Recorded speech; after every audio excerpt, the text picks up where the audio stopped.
Well, I guess we've heard from a lot of people tonight, who care a lot about the city and who are interested in taking this approach and not having the 55-foot buildings in town. But I'm going to take a little bit of a different opinion and speak up on the other side.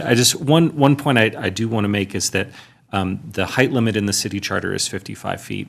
The charter amendment that was authored by Ruth Wright in 1971 and passed by the vote of the people, I've got it in front of me here on my computer, it says all buildings and other structures throughout the city of Boulder shall be limited to a height not exceeding 55 feet. And it goes on to some things about spires and cupolas and things like that. And it doesn't mention 35 feet anywhere in that amendment. So, our height limit in this city is 55 feet, and it's absolute. We can't go above that without a vote of the people, which is, I think, maybe been done once for 29th Street. And that's a wonderful thing. It's given us the community character that we have. But I look at, a certain level of density. We're working with the framework, within the framework of our height limit.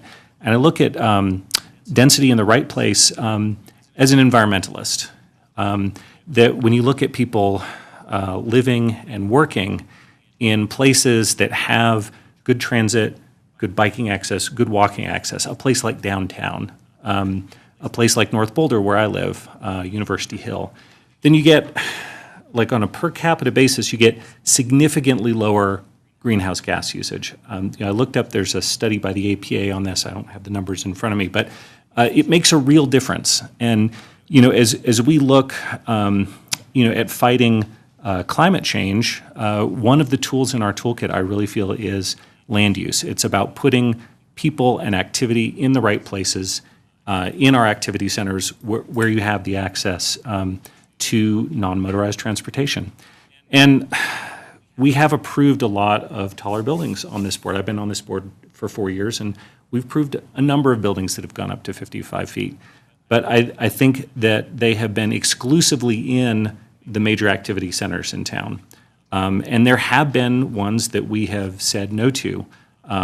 For example, we didn't get to that point, but Baseline Zero, came in. The neighbors spoke. I've heard a lot of people saying, we need to be involved in this planning process. Well, I think Baseline Zero is one of those places where that happened. It came in, a lot of people showed up. They were very unhappy with it. The board gave a lot of negative feedback, and the developer has not come back. So there was another one on East Arapahoe. There was a water view proposal, tall building, kind of in the middle of nowhere, and this was 3.5 years ago. And the board said, you're not near enough services to put that tall of a building in that place. It does happen. But most of the proposals that we get are in these major activity centers. So I understand the concerns about the rate of growth that we're seeing right now. And I share some of those. We're going through a big period of transformation in our town. I'm interested in ways that we can work with that, mitigate it. Maybe there's some kind of other tool that we use. I don't have it in front of me right now. I'm interested in having the community conversation that everyone's talking about. I thought, Liz, you made a great point, which is, right now the zoning says 35 feet everywhere in town is the by right height. There's no distinction. The low-density residential neighborhoods have a 35-foot height limit. Downtown, the DT5 has a 35-foot by right height limit. Well, it's 38 feet, but close enough. So, I'm interested in a community conversation where we could maybe define some of these differences and say, hey, I think there are areas of town where we don't want 55-foot buildings. We don't want them in the middle of a residential neighborhood, for example, of a single-family residential neighborhood.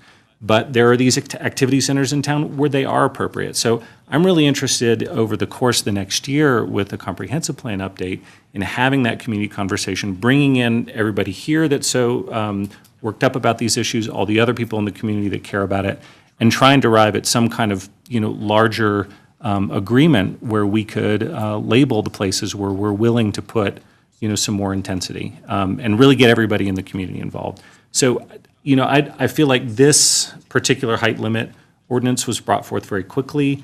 There hasn't been a lot of community discussion that fed into it. I'm not able to support it today, but I really think we need to keep pursuing these issues, and my hope is that over the next 12 months or whatever it is, we can come up with a larger agreement in the community.